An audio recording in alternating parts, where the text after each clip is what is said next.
How's it going, guys? This is Oakley from Red Oak Movie Mob, also OC Movie Reviews on my Instagram.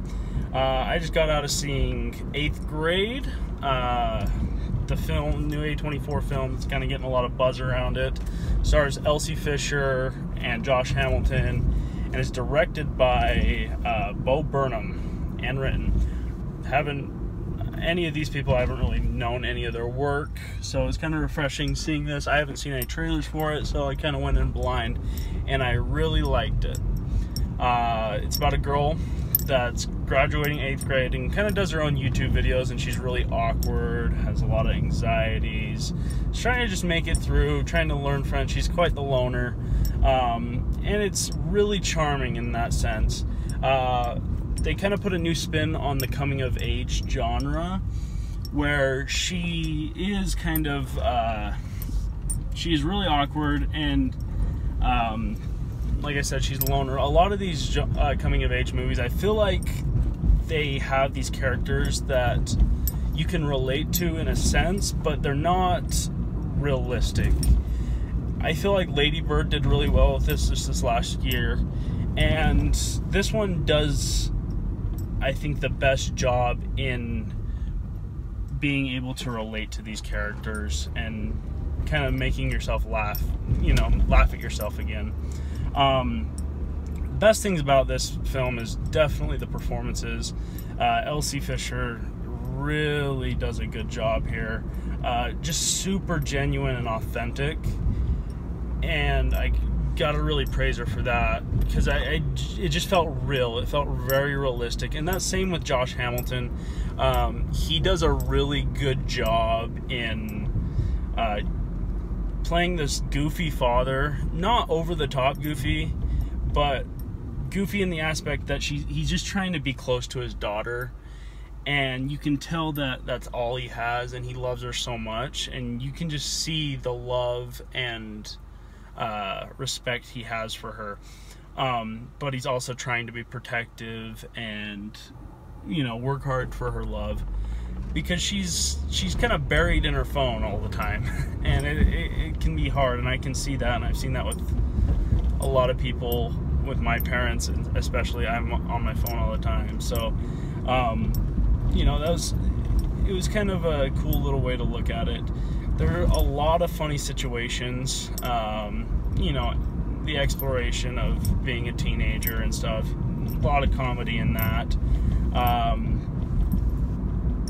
Overall, this film, it's fast-paced, not in the way of like action, but just like it seems like it moves along. It's not slow. It's a good run time, and it's just an easy watch. A few things I didn't like about this film, though, and it's not perfect by any means, but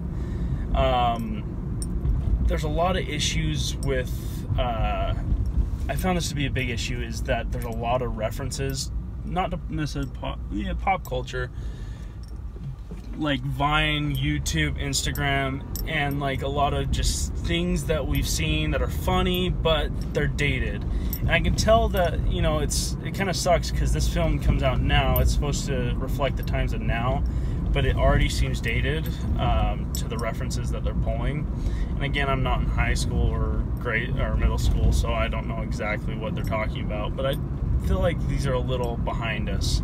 And so I feel like this film's not going to age well necessarily, just because, a lot of these references come up, and it's just the throwaway, and it kind of doesn't necessarily distract, but it, kind of puts a little bit of a cringe on the movie, I guess.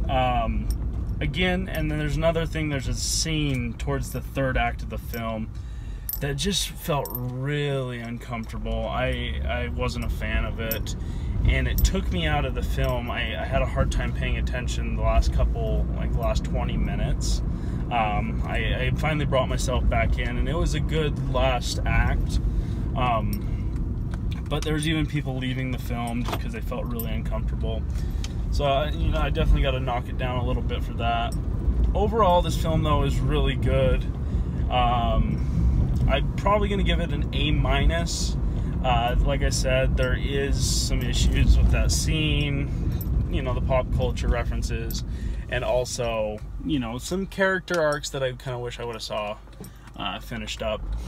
But overall, this film's very fresh, it's very charming, it's authentic, it's genuine, it's very heartfelt, and I think you will not regret going to see this in theaters. I think you guys should go out and support these films. They're really small. But, you know, I really enjoyed it, and I think you guys should go check it out. I don't know if I'll buy it on Blu-ray or anything. That remains to be seen. But, like I said, good watch. Just a couple updates with our reviews. Our scheduling has kind of been clashing a little bit, so we haven't been able to get a lot of reviews out or shot. We do have Mission Impossible. We're going to actually do all 6 films coming up, so be sure to look out for those. I also have a La La Land Rewind review coming up, and also we did a top 5 movie franchises. That should be coming up in the next couple weeks. We hope to do a lot more, and you know, we have pleasure in always trying to give you guys the best reviews, and our thoughts on them, our genuine thoughts. So be sure to subscribe, like this video, share it, you know, if you guys enjoy it. If you guys have any requests or anything you guys want to say about this movie, or anything you want us to do, just leave it in the comments. You know, we're always happy to bring you guys our best thoughts, and you know, we hope to continue to do that. So thank you for listening. Check us out again. I don't even know. Oh my gosh, I'll just leave that in. Completely mind blanked. I apologize. You guys stay fresh. Love you guys all. Thanks for listening.